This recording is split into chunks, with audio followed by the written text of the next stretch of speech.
Herkese merhaba. Neredeyse her gün yapay zeka, robot, yazılım ve kodlama kelimelerini duyar olduk. Açıkçası bu konular benim için çok heyecan verici. Bunları sizlerin de merak ettiğini düşünerek güzel bir konukla beraber olacağız. Bugünkü konuğumuz Doktor Fatma Zeynep Temel. O, Dünya Ekonomik Forumu'nun 2020 Genç Bilimciler Topluluğu'na seçilmiş özel bir ileri araştırmacı bilim insanı. Aynı zamanda Amerika'da Carnegie Mellon Üniversitesi'nde öğretim üyesi olarak görev yapıyor. Cerrahi robotlar, arama kurtarma sürüsü robotları ve uzay araştırmaları gibi alanlarda araştırmalar yapıyor. Gelin şimdi daha fazlasını ondan öğrenelim. Merhaba, hoş geldiniz. Nasılsınız? Hoş bulduk Doruk. Çok teşekkür ederim davet ettiğin için. İyiyim, sen nasılsın? Ben de iyiyim. Bize kısaca kendinizi tanıtır mısınız? Ben Zeynep. Şu anda Carnegie Mellon Üniversitesi'nde Robotik Enstitüsü'nde yardımcı doçent olarak, öğretim görevlisi olarak çalışıyorum. Araştırma konularım genelde küçük boyutlu, doğadan esinlenmiş robotlar üzerine. Bunlar üzerine çalışıyorum. Buradan önce aslında makine mühendisiyim. İstanbul Teknik Üniversitesi'nden mezun oldum. Daha sonra Almanya'da master yaptım. Sabancı Üniversitesi'nde doktora yaptım. Sonra doktora sonrası araştırmalar için Amerika'ya geldim. 2014 yılında. 6. senemi bitirdim. Burada Carnegie Mellon'dan önce de Brown Üniversitesi ve Harvard Üniversitesi'nde çalışmıştım daha önce. 1,5 senedir de buradayım. Kısaca böyle. Çok gurur verici. Dünya Ekonomik Forumu tarafından 2020 yılı en iyi 25 genç bilim insanı arasında seçildiniz. Neler hissediyorsunuz? Aslında biraz şaşırtıcı oldu. Aday gösterildiğimi biliyordum üniversite tarafından ama Mart ayında açıklanacaktı sonuçlar. Sanırım bu pandemi yüzünden her şey nasıl geciktiyse bu sonuçların açıklanması da öyle gecikti. O yüzden beklemiyordum. Herhalde olmadı diye düşünüyordum. Fakat sonra tabii çok sevindim. Ben de çok gurur duydum. Öncelikle enstitümü, bulunduğum departmanı temsil ediyorum burada. Hem okulumu temsil ediyorum. Hem de tabii ülkemi temsil ediyorum, öğretmenlerimi temsil ediyorum.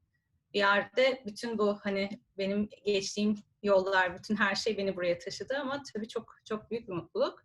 Bir de çok büyük bir sorumluluk. Şimdi bunun için çalışmam gerekiyor. Daha fazla çalışmamız lazım. Bakalım neler yapacağız.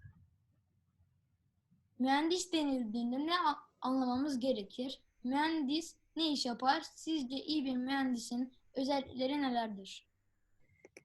Şimdi mühendis dediğimizde ne anlıyoruz? Mühendis tabii aslında bir iş, meslek dalı. Mühendis ne yapar? Mühendis herhangi bir soruna çözüm bulmaya çalışır. Bu çözümü bulurken ama belirli yol gösterici ve kısıtlayıcı etmenler var. Aslında her çözümü bulan mühendis midir? Bunu tartışabiliriz seninle istersen. Ama mühendisin yapması gereken şey şu. Aslında ne yapıyoruz? Bilimin ışığında bir kere hareket etmemiz lazım mühendisler olarak bizim. İcat eden, tasarlayan, analiz eden, bu tasarımları test eden insanlara mühendis deniyor. Bu neyi test ediyoruz mesela? Neyi tasarlıyoruz? Bu makine olabilir, karmaşık sistemler olabilir, işte mesela inşaatlar olabilir, inşaat mühendisleri oluyor ya da malzemeler olabilir, malzeme mühendisi oluyor. Mesela bunun gibi değişik farklı sistemler olabilir. Bunların tabii bütün bunları yaparken mühendisin göz önünde bulundurması gereken bazı etmenler var. Mesela kurallar var mı? Standartlar var mı? Bunlar devletlerin koyduğu kurallar olabilir. Enstitülerin koyduğu kurallar olabilir. Bütçemiz nedir? En iyi çözüm bu mudur? Bir de uygulanabilir mi bu çözüm? Yani çok güzel bir şey buldum ama uygulayamıyorum. O zaman bir anlamı da yok. Bütün bunları göz önünde bulundurarak icat eden, çözüm üreten insana mühendis denir. Kısaca böyle söyleyebilirim. Peki çevreme baktığımda mühendislik, robotlar, kodlama, satranç gibi dallara erkeklerin daha çok yönlendiğini, bu konulara kızların daha az ilgi duyduğunu gözlemledim. Sizi bu çalışmalara yönlendiren ne oldu? Çok güzel bir gözlemde bulunmuşsun. Ben herhalde birazcık böyle eğitimim ve ailemden gelen bir şey bu. Bizde hiç bir sınırlama olmadı. Ne yapmak, hangi mesleği seçmek istiyorsam beni ona doğru teşvik etti annemle babam. Sağ olsunlar. Babam uçak mühendisi olduğu için ben böyle çok uçaklar arasında büyüdüm diyebilirim. Onları görerek ve de babama da yardım ederek tabii. Hani evdeki eşyaları, bozuk eşyaları tamir etmek olsun işte böyle hobi şeyleri yapmak olsun, Legolardan böyle işte robotlar falan yapmak olsun. Onları böyle beraber yapa yapa herhalde ben mühendisliğe karşı ilgi duydum. Birazcık da nasıl diyeyim, hani bir yerde aslında çok genç karar vermemiz gerekiyor mesleğimize Türkiye'de. Liseyi bitirince üniversitede meslek seçimimizi hemen yapmamız gerekiyor. Orada baktım, yani doktorluğu da çok seviyorum mesela ama çok zor bir meslek. Benim yapabileceğimi düşünemediğim için mühendislik daha böyle, yani seviyorum mühendisliği açıkçası. O yüzden mühendis olmaya karar verdim.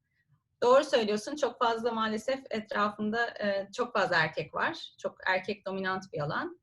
Ama bu umarım değişecek yakında. Çünkü hepimizin artık anlayışı değişiyor. Mesleklere herhangi bir böyle bu meslek kızlar içindir, bu meslek erkekler içindir gibi yaklaşımları artık bırakıyoruz.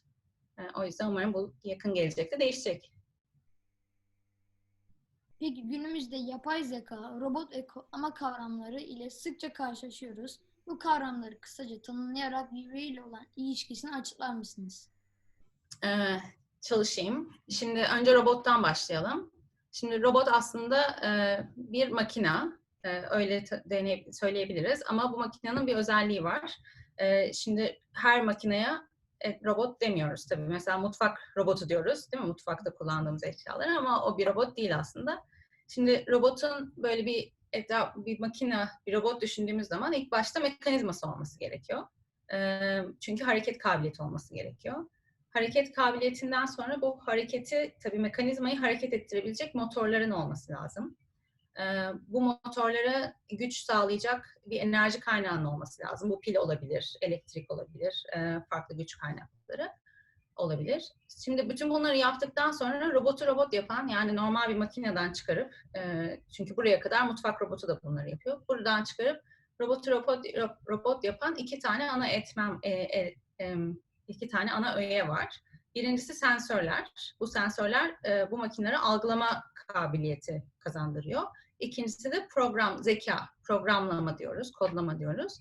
Bu da bu sensörlerle, yani robotun algıladığı etraftaki olup biten işte etmenler neler, değişkenler neler, onlarla hareket arasındaki bağlantıyı, neden sonuç ilişkisini kurmamıza yarıyor. İşte kodlama dediğim şey aslında bu. Yani ben şöyle diyorum mesela, normal kendimizi düşünelim. Biz mesela kalkıyoruz, yürüyoruz, duvara çarpmıyoruz yürürken, değil mi? Duruyoruz duvara gelirken, çünkü görüyoruz orada duvar var. Şimdi benim bunu robota programlamam lazım. Şimdi bunu da iki şekilde yapabilirim. Ya ben böyle işte kodlamayla önceden söyleyebilirim.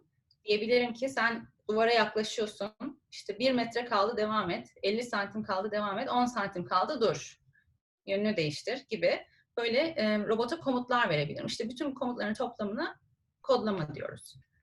Şimdi robot, kodlama, yapay zeka. Şimdi yapay zeka ne oluyor? Şimdi robotlar iki şekilde olabilir. Ya biraz önce anlattığım gibi önceden programlama şeklinde olabilir, ya da otonom olabilir. Bu otonomun da çeşitli tabii şeyleri var, level'ları var, seviyeleri var. Mesela power otonomi olursa, eğer güç otonomisi olursa elektrik prizinden bağımsız, yani güç kaynağı kendi üzerinde olan robotlar oluyor. Eğer full otonom bir sistemden bahsediyorsak da tamamen bütün beyin, yani yapay zekaya sahip bir robottan bahsediyor oluyoruz. Şimdi yapay zeka da aslında şu, tabii yapay zeka, neden yapay zeka? Bir de doğal zeka. Şimdi doğal zeka dediğimiz zaman insanların ve hayvanların zekasını anlıyoruz. Şimdi yapay zekada da biz insanların zekasını taklit eden bir şeyler yapmaya çalışıyoruz aslında. Makinelerin insanları taklit etmesini istiyoruz. Şimdi bizim insan zekasına bakınca, mesela biz kendimize bakarsak bizim yaptığımız işlere, şimdi biz neden sonuç ilişkisi kurabiliyoruz. Değil mi? Çok güzel bir algılama, 5 duyu organımız var. Algılarımız çok gelişmiş. Hareket etme, hareket ettirme kabiliyeti, onları yapıyoruz. Planlama yapabiliyoruz. Değil mi? Bunların hepsi yapay zekanın bir parçası, ama en önemli şey öğrenme. Biz doğduğumuzdan beri öğreniyoruz. Şimdi eğer biz robotu da eğer öğrenecek şekilde programlayabilirsek, işte o zaman robot sürekli yaptığı, karşılaştığı nasıl diyeyim, etkenlerden ve yaptığı işlerden öğrenerek kendini iyileştirmeye başlıyor. Yani aksiyonlarını optimize etmeye başlıyor. Böylece ne oluyor? Yapay bir zekaya sahip olmuş oluyor. İşte kısaca böyle robottan kodlama, kodlamadan yapay zekaya böyle bir bağlantı yapabiliriz. Peki robot tasarlama sürecinde kısaca söz eder misiniz? Sizin tasarladığınız robotların diğerlerinden farkı ne? Şimdi robotları da nasıl tasarlıyoruz? İşte en başta ne dedim? Robotik de aslında bir mühendislik dalı olarak yaklaşabiliriz. Mühendisler ne yapardım? Hani sorunlara çözüm arar, icat eder. Önce bir sorunu tabii tanımlamamız gerekiyor. Robotu ne için tasarlayacağız? İşte mesela neyden örnek verelim? Ev temizleme robotları var. İşte evi süpüren robotlar var biliyorsun. Onları tasarlarken öncelikle bir vakum sistemi olması lazım, bir fırça sistemi olması lazım. Öncelikle böyle komponentlerimizi ortaya koyuyoruz. En azından ben böyle yapıyorum. Tabii herkesin farklı yaklaşımı olabilir buna. Ondan sonra bu komponentleri nasıl en optimize şekilde bir araya getirebiliriz? Bunlara bakıyoruz. Tabii bir yandan da kısıtlarımız var. Atıyorum işte güç kaynağımız ne kadar olacak? Robotun ağırlığı ne kadar olmak zorunda? Robotun boyutları ne kadar olmak zorunda? Bunlara bakıyoruz. Ondan sonra tasarımımızı yapıyoruz. Ondan sonra üretim. Tabii bir sürü deneme yanılma prosesinden de geçebilir. İterasyon dediğimiz bu işte birden fazla hani iyileştirme proseslerinden de geçebiliriz bu süreçte. Ben farklı olarak aslında bir şey yapmıyorum. Bir tek belki farkım, ben doğadan esinlenen mekanizmalar üzerine uğraştığım için genelde dışarı çıkıp acaba bu böcek ne yapıyor, acaba bu bitki ne yapıyor onlara bakıyorum.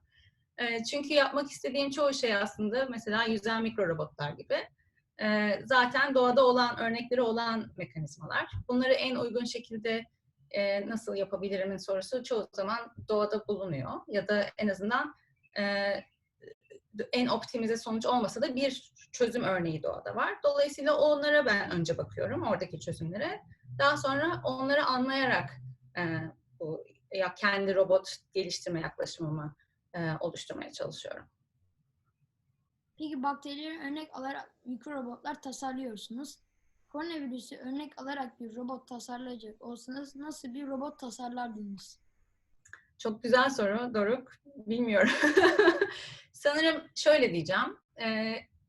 Koronavirüsünün tabii çok kötü bir şey. Keşke olmasaydı. Umarım en kısa zamanda aşı bulunur, tedavi bulunur. Ama sanırım koronavirüsünü en tehlikeli yapan şey ya da en diğer virüslerden ayıran şey bulaşıcılığının çok yüksek olması. Çok farklı şekillerde bulaşıcılığı var. Ben de biraz doğadaki bu aşırı davranışlar, işte çok yükseğe zıplayan karıncalarla ilgileniyorum mesela, işte çok hızlı yüzen bakteriler. Hani beni en çok sanırım böyle bende merak uyandıran o oldu. Bunu da benim şimdiye kadar okuduğum kaynakların söylediğine göre koronavirüsünün havada asılı kalma süresi çok fazla olduğu için çok kolay böyle işte nefes yoluyla bulaşabiliyor. Şimdi bu şeye çok benziyor aslında. Bizim akıllı toz ya da smart dust İngilizcesi dediğimiz bir kavram var. Bu hani bazen böyle güneşten parlayınca görürsün minik minik tozlar uçuşur ya böyle havada.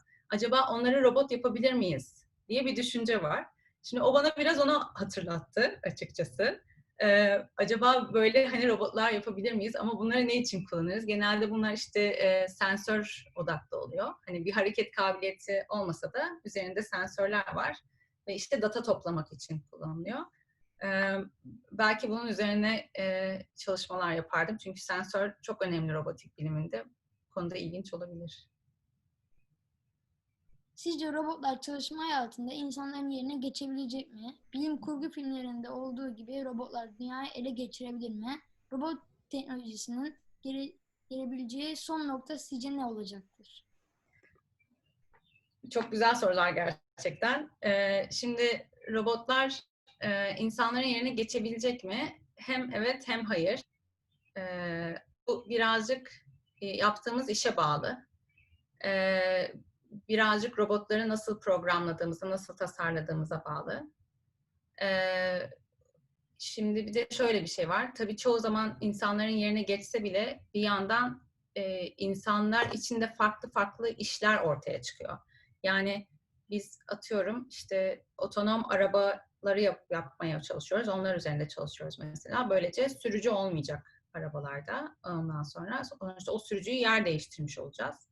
Ama bu sefer de mesela farklı iş dalı derken mesela şöyle bir şey olacak. 2 tane otonom araba kaza yaptığında kim suçlu olacak mesela? Şimdi bunun kural koyucusu kimdir? Bu tarz meslekler ortaya çıkacak. O yüzden insanların sanırım birazcık hani işleri değişecek. İşlerinin tanımları ya da kavramları değişecek. Robotlar dünyayı ele geçirebilir mi? Bu tamamen yapay zekanın gelişimine ve bizim bunu nasıl kullandığımıza bağlı. Sonuçta aslında robotiğin 3 kuralı var. Asimov tarafından ortaya konmuş. Bu 3 kuraldan birincisi robot herhangi bir insana zarar veremez. O yüzden hani robotun insanlara zarar verme gibi bir şeyi yok. Hatta daha sonra Asimov bu 3 kuralın en başına bir kural daha koydu. 0. kural diye. İnsanlığa da zarar veremez diye. Bu kanunları izlediğimiz sürece robotların dünyayı ele geçirmesi, insanları ele geçirmesi gibi bir şeyi ben öngörmüyorum. Ama tabii ki bunu tamamen bize robot bilimcilere bağlı bir olay. Bir sorun daha vardı. Üçüncüsü neydi? Robotlar insanlığı ele geçirebilir mi dedin? Bir şey daha söylemiştin. Robot teknolojisinin gelebileceği son nokta. Ne olacak dedin? Evet, bu da çok güzel bir soru. Bunu ben hocalarıma sorduğumda hocalarım bilmiyoruz dediler. Birazcık ucu açık bir konu açıkçası. Yine bu da bize bağlı. Biz nereye götürmek istersek robot bilim bir yerde oraya gidecek. Şu anda kontrol biraz bizim elimizde. Tabii ki otonom arabalar çok şu anda revaçta. Fakat dediğim gibi özellikle robot policy geliştirme, yani kuralları geliştirme, bunun için standartlar geliştirme konusu çok revaçta. Bir de başka bir şey daha var. İnsanlarla robotların iletişimi konuları da çok önemli. Büyük ihtimalle o taraflara doğru çok büyük ilerlemeler olacak. Bakalım, göreceğiz hep beraber. Peki bu konulara ilgi duyan çocuklara nereden başlamalarını ya da neler yapmalarını önerirsiniz? Şimdi tabii bu birazcık ilgiye bağlı. Dediğim gibi robotun sadece bir parçası yok, bir sürü parçası var. Mesela eğer bir şeyler yapmayı seviyorsanız, mekanizma yapmayı seviyorsanız, Lego'nun çok güzel robot kitleri var. Evet. Mekanizma ya da işte çok güzel makerspace'ler açılıyor Türkiye'de. Oralarda mesela yapılan mekanizmalar var.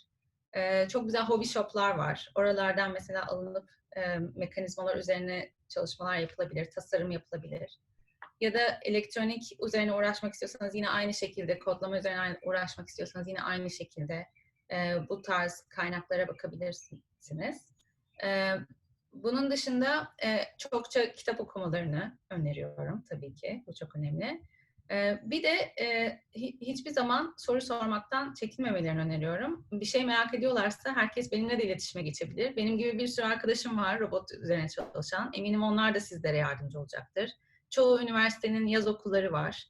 Çoğu okullarda robotik kulüpleri var. Eğer senin okulunda yoksa ya da sizin okullarınızda yoksa siz de başlatmayı düşünebilirsiniz. En basit robotlar yaparak, hobi robotları yaparak kendinizi geliştirebilirsiniz. Benim de robotlara olan ilgim 5 yaşında 6 yaşında bir yer vardı. Orada robot yaptırıyorlardı. Oraya göndermişlerdi annemler. Ondan sonra okulda olan kulüplerden şu robotu tasarladık, kodladık. Ondan sonra da artık bu robot bana yani daha şey geldi. Artık çok basit geldi kodlamaları falan. Sonra Lego kulübüne gittim. İşte orada Lego Mindstorm kodlama Legolarını yaptım okulda. Okulda katıldım. Çok güzel. Zaten soracaktım arkadaki robot mu oradan bana bakıyor diye. Bunlar çok güzel. Bunlara devam edebilirsin. Eğer mesela kendine herhangi bir alanda bu robotiğin herhangi bir alanı geliştirmek istiyorsan o alana doğru da yönelebilirsin. Atıyorum kodlama diyorsan mesela farklı kodlama dilleri var. Bunlardan sanırım en basiti, en böyle kolayı ve eğlencelisi Python. Bu arada herkes çok kullanıyor zaten. Mesela onu zaten açık herkese. O yüzden oradan da başlanabilir. Senin verdiğin örnek çok güzel. Zaten sende cevabı varmış sorunun. Peki robotlarla ilgili izlememiz gereken tavsiye edeceğiniz film ve belgeseller var mı?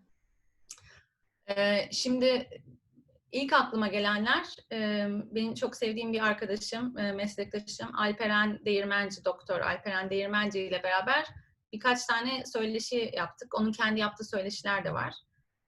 Bunları Ayşenur Özdemir Hoca, fizik öğretmeni, bu öğretmenimiz Milli Eğitim Bakanlığı ile organize ediyordu ve okullara gösteriyorlardı. Bunlar internette var sanırım, vitaminöğretmen.com ya da org olabilir.